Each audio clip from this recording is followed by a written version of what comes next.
você no Tomazão TV, um grande abraço, muito obrigado mais uma vez. É sempre bom lembrar que se você não é assinante, vai aqui no botãozinho, aciona o sininho e deixa o like aí para dar uma valorizada no nosso conteúdo. A plataforma vai divulgar cada vez mais e muito obrigado para você. Estamos chegando aos 20 mil. Quando chegar com 20 mil, vai ter sorteio de 8 camisas. O Globo Esporte Magazine, nosso parceiro, vai estar conosco. 4 camisas do Remo, 4 do Paysandu, mas você tem que seguir aqui no Instagram, @TomazãoTV, para participar. É sorteio linkado, tá? E o assunto hoje, né, nesse vídeo, é eleição azulina. Aliás, eu expliquei no vídeo passado como é que a gente ia fazer, como é que a gente ia proceder com relação às entrevistas com os dois principais candidatos, tá?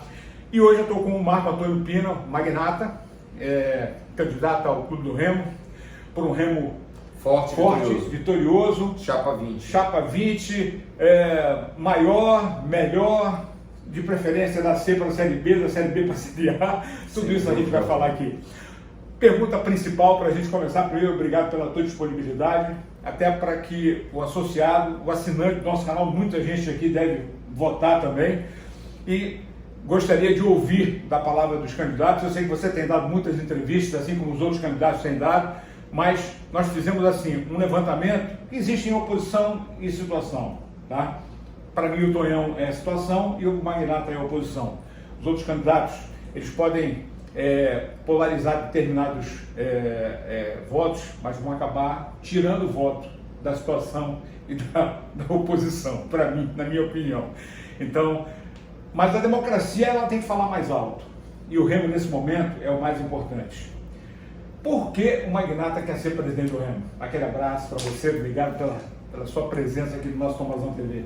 Obrigado, Tomazão, é uma honra também falar aqui para o teu público. Cara, 46 anos de idade, eu já estou no Remo desde 2001, passei por algumas gestões, comecei lá com o Dr. Licínio Carvalho, tive alguns cargos de importância, como diretor de futebol, diretor de estádio, vice-presidente do Zé Capirão, e hoje me considero um cara que eu conheço bem o Clube do Remo, um cara que estou no auge da minha maturidade profissional, né?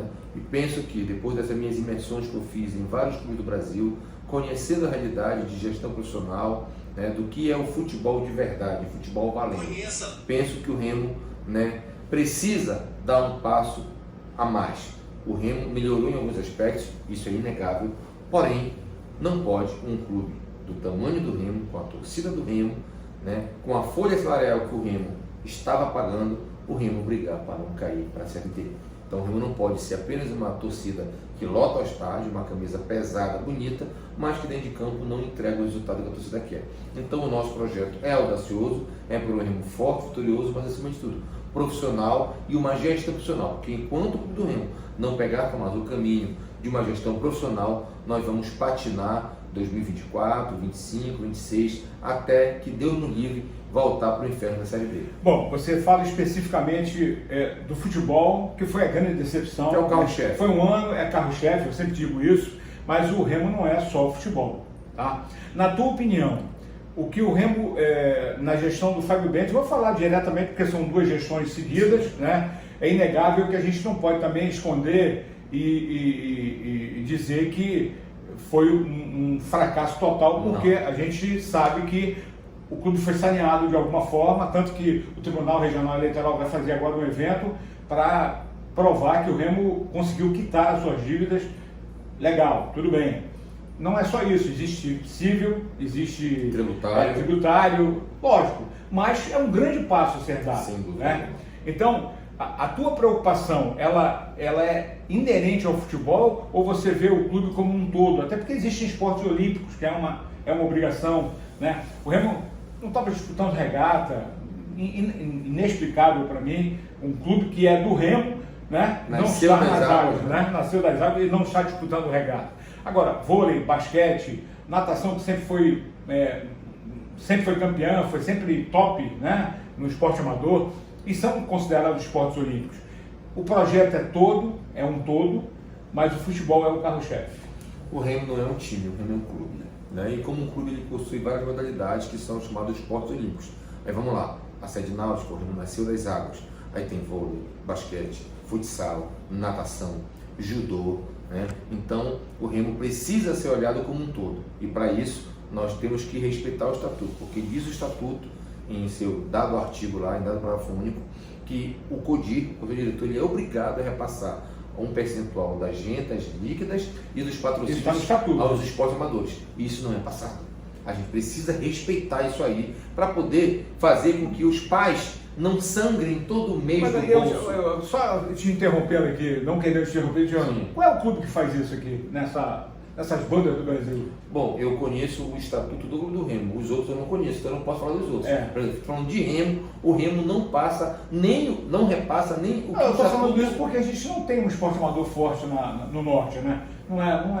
Penso que não. Mas o remo tem potencial. Sim, lógico. Natação, se não fosse uma associação dos pais, a natação do remo não seria tão forte. Fiquei sabendo que o futsal também tem uma associação dos pais que ajuda, porque o CODIR pouco ajuda. Desde a época do Max Fernandes. Pronto, tá aí, entendeu? Então assim, os esportes necessitam. Regata, há 5 anos, o Remo passou acho que 2 anos sem sequer disputar. Há 5 anos que a gente não ganha. Basquete, 5 anos que o nosso maior rival leva aos títulos, porque o Remo também, até nisso que sempre foi hegemonia, parou de ser. Então o Remo precisa ser olhado como um todo. Logicamente que o carro-chefe é que move paixão, move amor, lota o Bainão, lota o Mangueirão, é por causa do futebol. Você tem usado a palavra fracasso como... no futebol profissional. Sim, direcionado ao futebol. Porque o Remo não ganhou nada, né? Isso é fato. O Remo teve o Campeonato Paraense na mão, perdeu. Dentro de casa para o Águia. O Remo tinha uma classificação encaminhada na Copa Verde e perdeu para o Paysandu. Agora, clássico é clássico, tudo bem. Mas, sem dúvida, o que seria a cereja do bolo... Entrou na Série C como um dos favoritos ao acesso, isso é fato. Não podemos negar que era uma folha acima da média, né? E a campanha realmente deixou a desejar. Lutamos para não ser rebaixado. Agora, o que faz, por exemplo, é a estrutura, são os profissionais que estão envolvidos, até porque o Remo teve bons técnicos, né? A gente não pode falar Marcelo Cabo, um cara de um nível. O Catalá é um cara que foi técnico de acesso. Campeão brasileiro. Campeão brasileiro. Então, assim, o que faltou nesse contexto aí, Magnani? Olha, eu acho que faltou mais seriedade da diretoria de futebol, faltou mais critério para se contratar. Eu acho que muita gente que não entende nada se metendo no departamento. Isso é um grande pecado da gestão do Fábio. Ele se cercou de amigos, né, desde o início da gestão para manter alguns compromissos de campanha lá atrás e acabou se afundando com os amigos, né? E levou o Clube do Remo, que é pior, né? Porque é o seguinte, não existe curioso no futebol. Tem que existir gente profissional, né? Não existe um colegiado... Agora o futebol tem que ser tratado como profissional. Não existe, né, como acontecia no Remo, um colegiado para decidir contratação com 5, 6, 7 diretores. Mas isso não existe, isso dá problema, sempre deu e sempre vai dar, entendeu? Então assim, o Remo era dirigido por amigos do presidente, isso é fato, eu não estou inventando, não estou falando, todo mundo sabe disso. Né? Então assim, ou as pessoas levam o futebol a sério, porque o futebol é um grande negócio, é um negócio milionário, mas ele tem que ser olhado com profissionalismo. Ou então, cara, a gente vai ficar patinando, até, repito, a gente voltar para o inferno da Série D. Olha, você tem sido assim, bastante contundente nas suas declarações, até polêmico em determinadas situações, né? E eu ouvi uma entrevista do Dr. Antônio Júnior, que é o presidente da comissão. Você fala muito da lista, né, dos 4.318 votantes, que existem falecidos, gente com nomes, 4, 5 nomes, mas ele explicou que é um CPF, então... é um voto só. É um voto só, não há problema. E se a pessoa tiver estiver na lista, ela não vai aparecer para votar, né? Então, a gente já colocou isso aí como um ponto fundamental, a seriedade desse trabalho. Isso é uma situação da lista que é resolvível, que é aceitável até. Qual é o que você contesta acima desses assuntos que já foram levantados e foram esclarecidos pelo Dr. Antônio Júnior, por exemplo? Vamos lá. O sócio proprietário, para ele ter direito ao voto, para estar apto, ele tem que estar ok com as suas obrigações perante o clube. Tem que estar em dia, né? Em dia. Até o dia 13, que foi o último dia, tinha muita gente inadimplente. Só que tem muita gente que está desempregada ou então sem a condição total de pagar R$ 1.700, R$ 2.000, porque a maioria das pessoas estavam devendo mais de 2 anos do sócio, né? E aí, eu falo isso porque eu tenho relatos, eu tenho provas de que a atual gestão, ela abonou dívidas só para pessoas se comprometerem em votar no Tonhão. Eu tenho provas disso. Tanto é que eu levei, eu levei esses indícios à comissão, por isso que veio a decisão obrigando o clube, dando 48 horas para que o clube prove a regularidade financeira de todos os sócios aptos que o clube apresentou na lista. Esse é o grande detalhe, entendeu? Então eu tenho relatos de pessoas que foram chamadas na sede, entendeu? E eles sabem que eu estou falando a verdade. Eles sabem, porque eu não venho para cá, né, falar factoide não. Me procuraram, Marco, eu estive na sede, disse que eu estava devendo, mas fulano, Beltrano e Ciclano disse que se você vier com a gente, com a situação, com o Tonhão, a gente abona. E eu disse que sim, e foram lá e me abonaram porque eu não tinha condição de pagar. Então a gente só quer tomar um processo eleitoral justo e limpo. É só isso. A pergunta que não quer calar, tem palanque desarmado depois da eleição? Total, Independente de quem ganha? total. Da minha parte, eu acho o Renan, um cara super leve, um cara do bem, um Tonhão, um cara que vive o Remo desde a década de 90, entendeu? É um cara experiente. O Jader, que tem pouca vivência de Remo, mas é um cara que pode também ajudar em alguma coisa, até porque ele é um contador, né? É um cara que tem uma empresa de tecnologia, se não me engano, é um cara que pode ajudar o clube. Então, sabe, as pessoas acham que eu estou armado, que às vezes eu falo de maneira contundente, que eu tenho ódio, não, é a minha forma de se expressar. Então você criou uma campanha assim, bem... Cara, eu estou surpreso, Tomás. Uma coisa assim, tipo... eu diria... De político mesmo, de vereador, cara. Tu botou... jingle, música, né? Cara, é impressionante. Eu estou, cara, abismado com a aceitação, né, da nossa campanha. As pessoas me param na rua, no shopping, no tribunal, pedem selfie. Eu estava, né, indo a Marabá via ônibus, lá no terminal, 2 senhores, você que é o magnata? Eu digo, você está aqui, eu posso bater uma foto? Pode. Então assim, tá um apelo muito bacana. Vamos falar de uma coisinha que incomodou muita gente, e tu eras vice do Pirão, né? Sim, Zeca Pirão. Aquela derrubada das arquibancadas. E até hoje eu sinto o reflexo disso. Isso pode refletir negativamente para você em função de ter... Porque você, por exemplo, assim que você acusa, você também deve ser acusado. É lógico. Processo eleitoral... Quando esse processo eleitoral ele é uma briga de acusações assim, respeitosamente... dentro do aspecto clube. Você viveu o clube, você passou por lá, já esteve do outro lado, aí passou para o outro lado, quer voltar para o outro lado de novo, então sabe como é esse processo. Isso aí marcou muito, por exemplo, na trajetória, foi uma coisa negativa?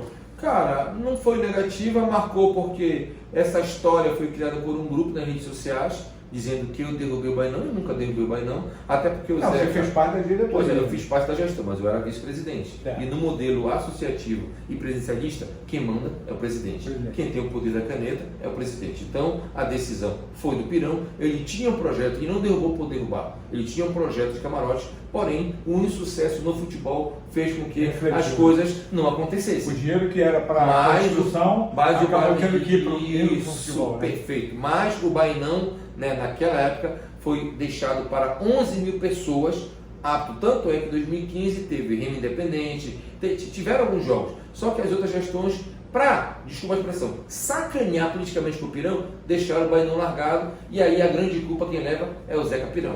Realmente, isso ficou muito mal explicado. Ficou. Até a questão do escudo lá, a iluminação do escudo, que já foi antes. Já foi o amarelo. Você fez. Olha, eu fiz aqui, tem algumas participações de assinantes aqui, e, por exemplo, o McCartney, o Pulga McCartney, olha só o nome do cara, internacional. Ele pergunta assim, o que pode ser feito para o sócio proprietário e remido? Por exemplo, o que o Remo não oferece nada para o sócio. Nada. Quero te dizer o seguinte, eu sou sócio da Assembleia, a Assembleia também não oferece nada. Só água e banho, um bom banheiro para você ir. Mas oferece uma sede estruturada. Sim, quando eu digo, eu estou falando assim, antigamente tinha mais. Tinha muito mais. Mas o Remo não tem nada. Não tem nada. O Remo tem um espaço que o cara entra hoje lá... o sócio proprietário paga R$50 essa mentalidade. O que é R$50, com todo respeito? Não é nada. Porém, o associado deixa de pagar, não é porque ele não tem dinheiro, é porque a sede social é morta. Não tem uma programação musical, social, não tem nada para terceira idade, não tem nada para o filho associado, sabe? E aí a gente tem uma sede social belíssima no centro da cidade, com um parque aquático belíssimo, uma sede que vai de Nazaré a Bel Aguiar, mas que o restaurante está fechado em desde eu citei essa ideia aqui, mas não tem nada, não tem comparativo. Até porque mas a gente pode evoluir, melhorar muito e porque resgatar isso ela associado. tem a área que é usada pelo associado e o Remo tem essa área e não é usada. Além da sede, que é o nosso coração, nós vamos também, eu estive em São Paulo, nas minhas imersões, eu visitei uma empresa que trabalha com clube de vantagens, porque todo mundo só fala em sócio torcedor. Mas e o sócio proprietário e o sócio herdeiro? Ele tem que ter também um clube de vantagens. Tipo de vantagem. Por que não? Entendeu? Então, além da sede, a gente vai caminhar para esse lado do clube de vantagens. Você anunciou o PC Guzmão, me parece. O coordenador técnico, Paulo César. Mas o Catalá seria o teu técnico? Não é. Eu já falei e ratifico aqui no nosso perfil. Não, eu nunca nem falei com o Catalá. As pessoas disseram, não, porque ele já pegou o nome do Catalá. Como eu peguei o nome do Catalá? Eu nunca nem falei com o Catalá. Não respeito, mas eu entendo que não faz o perfil de técnico que a gente quer para esse nosso projeto para 2024. Mas o PC seria o coordenador, mas o técnico é outra história. É outra história. Também não tem nome ainda. Não, estamos trabalhando com 3 nomes,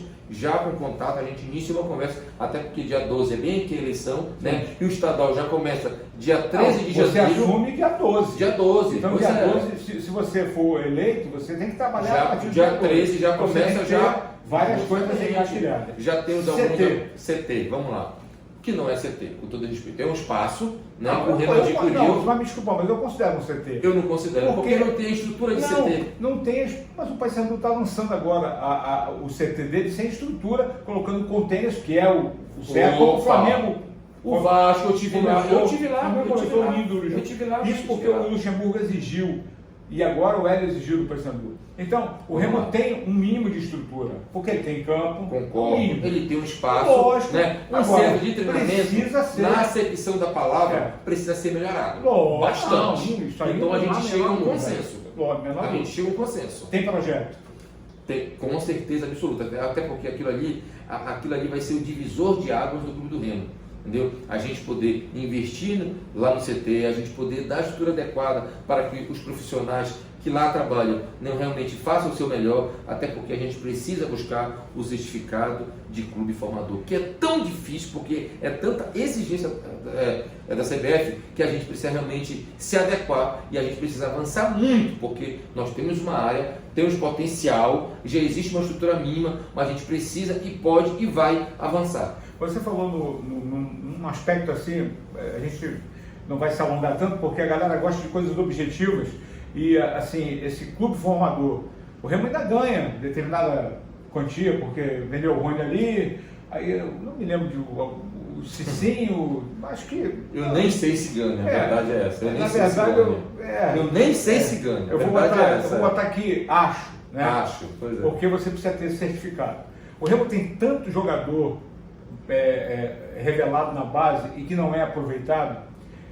Nesse teu projeto, a base ela é fundamental, ela vai precisar ser trabalhada e ser olhada profissionalmente. Olha, no nosso organograma de futebol, que o PC já montou, já me repassou, a gente está compartilhando, eu e o Eduardo Ramos. Aliás, meu amigo, ele diga-se de passagem, eu convivi com ele na seleção. Isso, entendeu? Então, o nosso plantel vai ser formado por no máximo 30 atletas. E eu fiz um pedido, uma exigência, né, educadamente, dizendo que a gente precisa ter um plantel com 7 a 8 garotos da base. Mas não é só ter para compor coletivo, para colocar, para usar, para valorizar. Nós temos, é o nosso produto, a gente precisa botar na prateleira. E como é que bota sem jogar?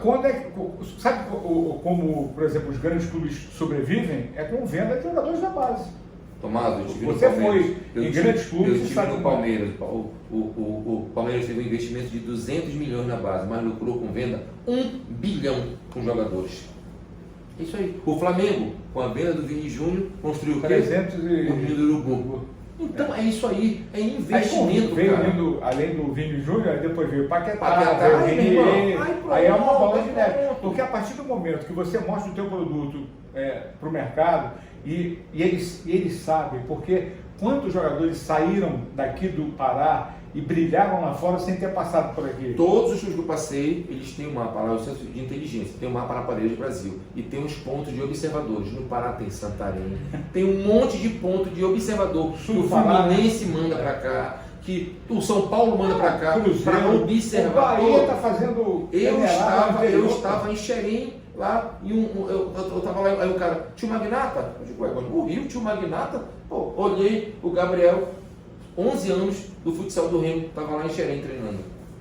11 anos do futsal, tá lá em Xerém. Eu sou lá de Belo Curso, era do Remo do futsal. O Paulinho Mota, o neto do Paulo Mota, andou pelo Santos, pelo Flamengo agora. Moleque tá voando, ele joga no salão e fatalmente vai pro campo. Vai pro campo, aí até isso, tem que haver um trabalho que não tem de transição do salão para o campo, porque são medidas diferentes, são pisos diferentes. Então tudo isso, né, a gente vai ter que trabalhar e o PC, como é um cara muito bom, um cara experiente, ele vai fazer o link da base, né, com o profissional e vai também fazer essa transição do futsal para o profissional. Não pode parar em agosto, né? Então, para não parar em agosto, vai ter que jogar a classificação do quadrangular da Série C, se não mudarem aí, estou vendo uma história. Está uma discussão, fazer pontos corridos, né? Jogar a Série B, que será muito bom. Seria ótimo, né? Excelente. Mas qual é o perfil do jogador do Remo para a Série C de 2024 ou para a temporada de 2024? Uma média de idade entre 22 a 29 anos, tá? Isso é ponto. Jogador experiente de 33, só se for um cara muito diferenciado, e é difícil porque nós temos mais jogadores do que atletas. Jogador não se cuida, atleta se cuida. Se tu pega um Zé Roberto com 41 anos, é um outro nível, né? Então, a gente não pode cometer o mesmo erro de trazer 37 anos, 38, 36, porque a Série C é muita transpiração, é muita correria, é muita pegada, e os caras não aguentam mais. Então, é um plantel jovem, com uma pitada de experiência, mas a região vai ser observada? Lógico, sem dúvida alguma. Está aí a segundinha, eu tenho assistido alguns jogos da segundinha, a gente tem muito contato, né? Mas logicamente, né, que para a gente formar um plantel forte desde o início, a gente precisa de plantel qualificado, tá? Então a gente está fazendo um trabalho, nós já temos aí uns 15 jogadores contactados que estão jogando na Série B, mas a gente não pode firmar pré-contrato porque eu sou pessoa física, eu não sou professor de manhã, né? Mas está todo mundo engatilhado e estão aguardando. 2 nós já perdemos porque um fechou com o Guarani, que é o Gêmeos, e outro, João Paulo, fechou com não sei quem, mas nós temos ainda uns 14 a 15 de Série B que estão jogando, se não titular, mas estão no banco da Série B na temporada, engatilhados para que a gente possa, com os 8 da base e mais alguma coisa regional, montar um plantel forte para iniciar a temporada. Não pode ser jogador que já passou por aqui, não. Que já teve do outro lado, não, aquela história, vamos contratar, ele passou lá no rival. Há 3 anos, foi muito bem lá. Não, é por isso que a gente vai ter que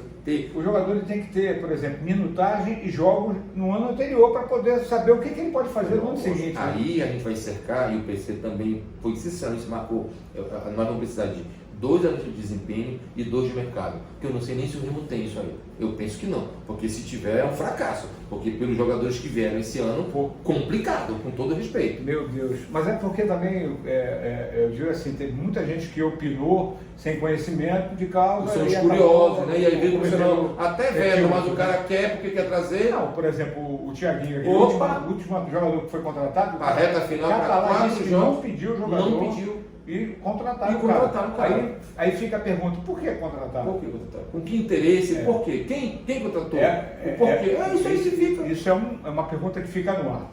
Bom, Magnata, você se considera favorito para essa eleição? Não, eu sou oposição e é muito difícil brigar com a situação. Mas estamos bem. E com todo respeito, nós somos a única chapa que temos condições de derrotar a situação. Porque historicamente, situação é situação, né? Mas o trabalho, a nossa campanha está crescendo de maneira assustadora e eu sei que eles estão preocupados, eu sei disso, a gente tem informações, né? E a gente vê nas ruas, nos associados, dando voto de apoio, e gente que me criticava e hoje, Marco, cara, tu mudou. Tu está diferente, tu amadureceu, a gente pode... A vida vai ensinando, né? Essa minha imersão que eu fiz, cara, me deu um benefício, Tomás, que tu não sabes o quanto eu aprendi. Contato, o Mário Bittencourt do Fluminense, o pessoal do Botafogo, o André Mazuco que passou pelo Botafogo, passou pelo lá, Marco, está de portas, a gente está aqui de portas abertas lá, Papelinho, nem se fala, Marcelo Paz, tive no Palmeiras com Cícero, Santos com Galo, né? Aquele Marcelo Fernandes, zagueiro, que hoje é o treinador, passou por aqui, me abordou lá.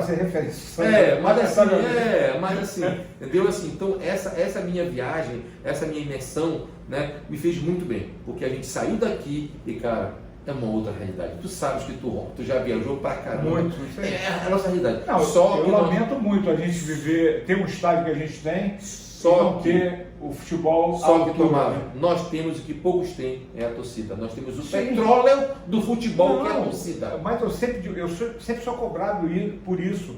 Como o Pará pode ter a torcida que tem e não ter equipes que possam representar essas torcidas Por e até onde- com a estrutura que tem Por hoje? onde eu andei, o pessoal, Marco, cadê o Remo, cara? Cadê o Remo? O Remo sumiu, pô. E sumiu. Ninguém sabe. E a gente, Marco, o Remo tá escrito, tá, Série C. Série C, cara. Rapaz, eu nunca mais vi o Remo nem numa Série B, rapaz. Sabe, todo mundo pergunta, porque o Remo sempre foi tradição, sempre duelou com o Flamengo, E com o foi Palmeiras. dolorido, até porque essa subida em 2021 Pô, da, nem se e fala. cair Naquela 7 meses ali, depois. e da forma que foi, faltando 10 rodadas para ganhar um jogo, e aí tu teve a chance de disputar. Não, dentro 7 de- jogos, 3 7 pontos. jogos.